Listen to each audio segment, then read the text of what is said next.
want to start with welcoming Ambassador David Comissiong back. He's Barbados Ambassador to CARICOM, and he's been away for a little while. Usually when he's away, he can't come into studio, so we're happy to have him back this morning. Of course, there are lots of things across the region that we can talk about, but I understand last evening we made quite a breakthrough in discussions in what the Caribbean's response will be to what's happening in neighboring Haiti. So help me welcome His Excellency David Comissiong to Morning Barbados. Good to have you here. It's great to be here this morning, Tisha. You'll see a broad smile on my face because of the very good news coming out of Kingston, Jamaica, about that special meeting that the CARICOM Bureau, Extended Bureau, had yesterday on Haiti. And it seems that we have scored a resounding success. Well, let me say, I mean, there's still a very difficult road ahead, but it seems that that meeting achieved the best possible result. And what's that result? Well, they managed to get all of the Haitian stakeholders, the representatives of the political parties, the different civil society coalitions, to agree to come together, to put their differences aside, and to establish a national unity transition administration.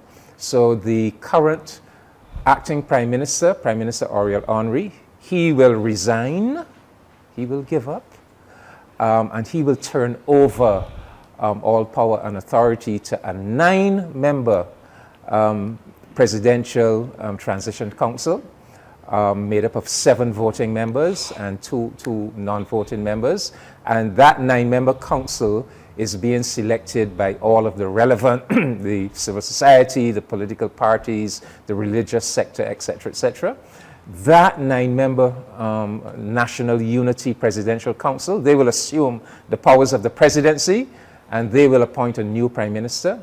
They will also appoint a new National Electoral Council that will make arrangements for the holding of free and fair elections when, you know, the people will get a chance to elect who they truly wish to govern them. And they will, the new Presidential Council will also elect the ministers who will, during the transition period, keep the government going. And it was made clear that no one who has any criminal conviction, no one who is under UN sanctions, no one who does not support the UN Security Council about a multinational security force mission going into Haiti, no such person can sit on the presidential council. So you really could not have hoped for better, Tisha. It means that Haiti is on its way. Of course, it is not all plain sailing. You still have the gangs, violent gangs, causing mayhem in Haiti. The multinational security mission, there's still a lot of uncertainties about that. You know, Kenya was supposed to be providing the bulk of personnel, and then there were challenges in the Kenyan court system, etc., etc. So there's still uncertainties, but the good news is the big breakthrough, 2 big breakthroughs, that Prime Minister Henry, recognizing that his continued presence as Prime Minister was presenting an obstacle to the formation of a national unity administration, he has stepped aside. And he having stepped aside, the other parties, when I say the political parties, the civil society, the religious sector, all of the relevant people, organizations who should legitimately have a say in Haitian affairs, they have been able then to make the compromises, to come together and to establish this unity administration. All right, that sounds like good news. That on the heels of hearing that just yesterday, quite a few embassies decided to pull out. As a matter of fact, is being reported in the international press that the EU and a number of other embassies took a short flight to neighboring Dominican Republic to be able to leave, you know, after they heard that there were plans maybe to attack some of those embassies. So it's good to hear that talks are going in another direction.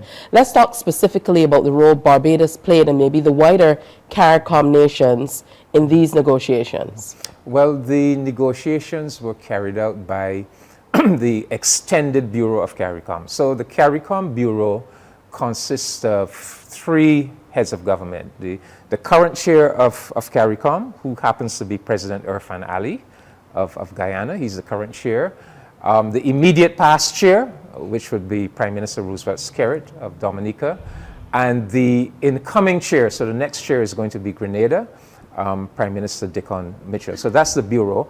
But in terms of dealing with this Haitian issue, it was dealt with by an extended bureau. So the official bureau plus other heads of government with a special interest in Haiti. So Prime Minister Motley of Barbados, Prime Minister Ralph Gonzalez of Trinidad and Tobago, Prime Minister Davis of the Bahamas, and Prime Minister Holness of Jamaica. So those were the 7 heads of government who really did the work over the last week, and they would have been assisted by CARICOM's group of eminent persons on Haiti, which is former Prime Minister Kenny Anthony, former Prime Ministers Perry Christie of the Bahamas, and Bruce Golding of Jamaica. So they were engaging with the Haitian stakeholders, with the international partners over the past week as the crisis in Haiti deepened. But then they all gathered in Kingston, Jamaica over the weekend for the final engagement. And out of that engagement in Kingston, they were able to broker this tremendous deal. So we are on our way. You said that embassies were leaving. What happened? What was announced in Jamaica last night should make a big difference where that is concerned.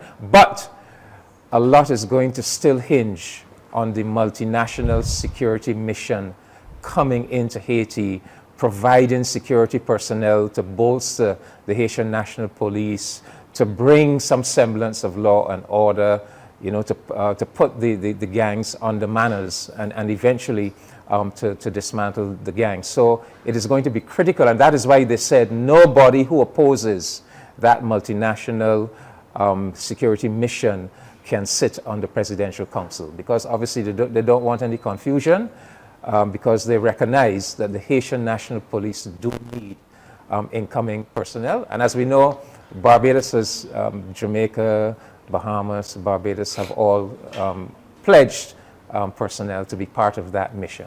I wanted to talk a little bit about the source of the unrest, why Haitians have started in this way to reject President Henry. Well, we must remember that there were serious questions about the legitimacy and the constitutionality of President Henry's prime ministership. No one ever voted for Ariel Henry. Ariel Henry came into office after the assassination of President Moïse. Now, when President Moïse was assassinated, there was already a prime minister in place. The president in Haiti, under their system, the president appoints the prime minister. President Moïse had indicated that he was going to change his prime minister to Ariel Henry. But before he could do anything, he was assassinated. So all you had really was the president's word of mouth. I'm going to make the change to Henry. So then the question arose, well, who is the prime minister? Is it the one already in office, or is it Henry who President Moïse said he was going to appoint? And a group of very powerful embassies in Haiti, they're known as the core group. The U.S. embassy, the French embassy, the German, etc. They basically determined that it was to be Henry. And so that has been contested by many sectors of the Haitian society. So from the very outset, he had a legitimacy problem. But the truth is, there's a feeling in Haiti that there's been too much meddling in their political affairs. So even President Moïse, there was a lot of contention about his election, I think something like less than 20% of the people voted in the election. So there's been a lot of division, political division. Usually when a president is elected in Haiti, there are big question marks over the legitimacy of the election.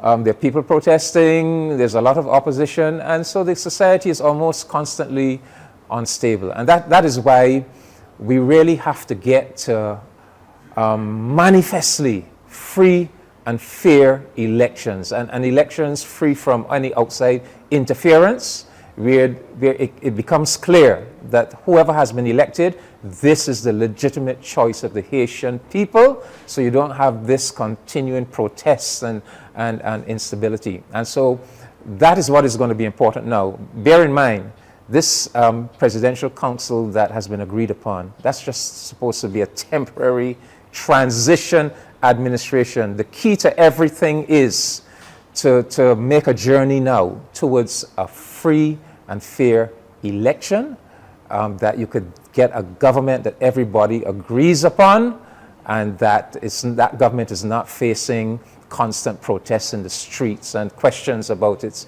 legitimacy. And this is where CARICOM and Barbados is their contribution is going to be important. We're going to have to help the Haitians to put a proper electoral system in place, to make sure that there's registration of all the eligible voters in Haiti, et cetera, et cetera. So there's a lot of work still ahead. And what we did yesterday in Kingston really focused a lot on the political solution, but then there's also the humanitarian crisis. Absolutely. Right? So what happened yesterday in Kingston has to pave the way for humanitarian supplies being sent into Haiti for the benefit of the Haitian people. Then there's the developmental deficit, because at the core of all of these problems, Tisha, is the fact that the serious underdevelopment and poverty in Haiti. You know, the scarcity of material supplies for the population. So as Prime Minister Motley says, that what we are doing now has to be linked to a 30-year development compact by the international community for Haiti. So all of these things really have to go together. That's absolutely quite a commitment. Let's talk now about the spillover effect, because all of this is happening, and CARICOM is taking an approach that I've not seen, certainly from CARICOM in my time in journalism and generally in media. But there must be some further impact to the nations of CARICOM, specifically as we look toward all of what we are doing to come closer as a region by way of movement in particular. And we've seen a number of Caribbean nations step out and say, we cannot participate at this time. So it begs the question whether this unrest is one of the things that is driving some of the others. We know Bermuda is seeking to join, but they've said openly they are too small, they can't be open to the free movement. Bahamas have said they're not open to free movement. Recently we heard Antigua, Barbuda come out and say they're not open to absolute free movement as well. So do you feel as though this is impacting some of those decisions that are being taken? Yes, well, in terms of free movement, the new free movement regime is going to be for CARICOM member states that are members of the CSME, the Single Market and Single Economy. So the Bahamas has never been a member of the CSME. But why isn't Bahamas a member of the CSME? Well, I think historically it is because of migration. The Bahamas has feared inward migration from Haitians. So yes, the problem of Haiti spills over into member states having concerns about migration. Haiti has a population of 11 million people. The entire population of CARICOM is 18 million. So Haiti is 11 out of 18 million. And if you have a Haiti that has a failed economy and people are very desperate and people are rushing out of Haiti, that will always be a problem. As you know, when we removed the visa requirements for Haitians in Barbados, we were met with an influx. And we had to reimpose the visa requirements because while we want inward migration, we don't want it in an unstable way. We don't want so many people coming at once that you really can't manage it properly. But the CARICOM, the progressive CARICOM leadership have recognized that Haiti and Haiti's population can provide a big part of the solution to development in the Caribbean, because virtually all of our CARICOM member states are underpopulated, especially the big ones like Guyana, Suriname, and Belize. And, and there's a recognition that in order to drive development, you need people. You need people to drive development. So if we could get a stable Haiti, if we could get Haiti stable, CARICOM could then put programs in place, you know, in a stable and measured way to make use of Haiti's population. Yes, it would be good to have outward migration from Haiti to CARICOM countries that are underpopulated, so that those incoming Haitian migrants could be involved in new economic activity. But all of that hinges on, first of all, getting a stable Haiti. But truth be told, there's really no reason for any CARICOM nation to be fearful of the new free movement regime that we are putting in place. A lot of thought has gone into that free movement regime. I think people are falsely believing that because the deadline for the free movement arrangements is the 31st of March this year, that they're going to wake up on the 31st of March or the 1st of April, and you know the whole world would have changed. It's not so. Not so. The 31st of March is the deadline for us to make the changes to the revised Treaty of Chaguaramas. But after the 31st of March, there's going to be a 3-year transition period for putting the new regime in place, because the member states are going to have to change their national legislation. They're going to have to put the relevant administrative procedures in place, and it is reckoned that that is going to take a maximum of 3 years. So it's not that the free movement is going to come in automatically. There's going to be that transition period. In addition to that, even when the free movement regime comes on board, there's going to be a 7-year transition period for governments to put in place the guarantees that incoming CARICOM nationals will be given basic services to education, healthcare on the same terms as the citizens of the country. So you're going to have a 7-year transition period to get to that level. So I think when you hear countries like Bermuda, I don't think they know enough about what is being, because Bermuda is an associate member of CARICOM. They have indicated that their ambition is to become a full member. But I don't think they sufficiently understand the mechanics of this free movement regime.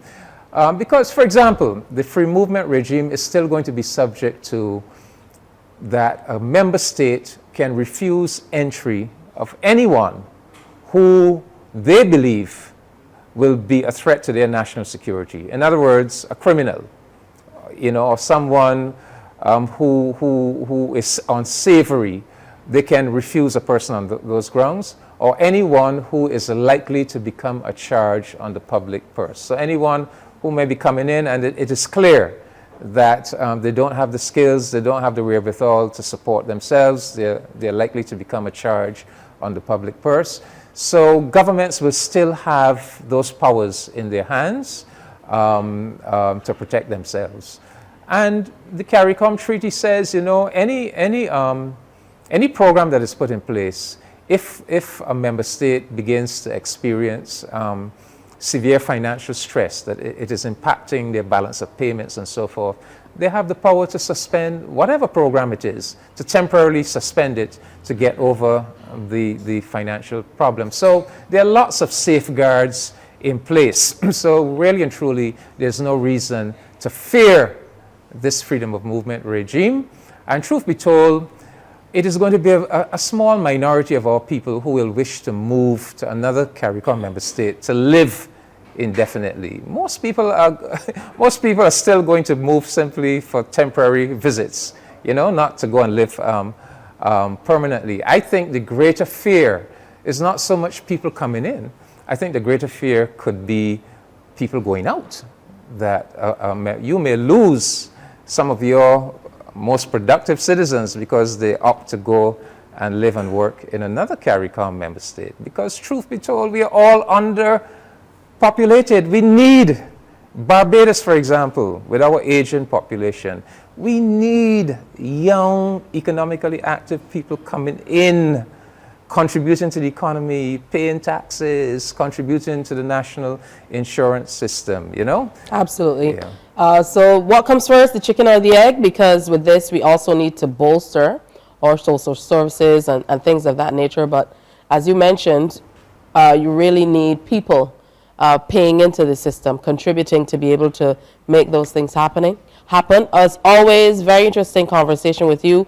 Good news coming out of Kingston, of the discussions that happened through the weekend and early this week. We most certainly look forward to hearing more how CARICOM will be involved, but how Barbados will be involved specifically as well. I think we can look at that more in depth as we move toward working with our neighbors in Haiti to help get them on a sustainable path. And you made a critical point. What happened yesterday, at the base, at the foundation of what happened yesterday, is a new attitude in CARICOM about Haiti. Finally, a full acceptance of responsibility for Haiti. That is what was lacking in the past. Although Haiti was a member, we had a, you know, hands-off approach. Hands-off approach. Yeah. And maybe because we were intimidated, but we have reached a stage now where there's a full embrace of Haiti and an acknowledgement that, look, Haiti is our responsibility because these are our people.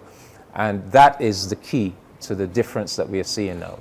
Yeah, I think maybe it's because finally we are not only getting our news from the north and other parts of the globe, and we are able to see for ourselves. And that's always a difference in terms of response and how we feel about things. Again, Ambassador, I want to thank you for coming in. And we most certainly look forward to having you on again. You're always on the move, so I'm not sure if you're going to be here with us next week. I hope so. But wherever you are, be sure to share the information so that we can share with our public as well. Thank you, Tisha. Morning, morning, morning. Good morning.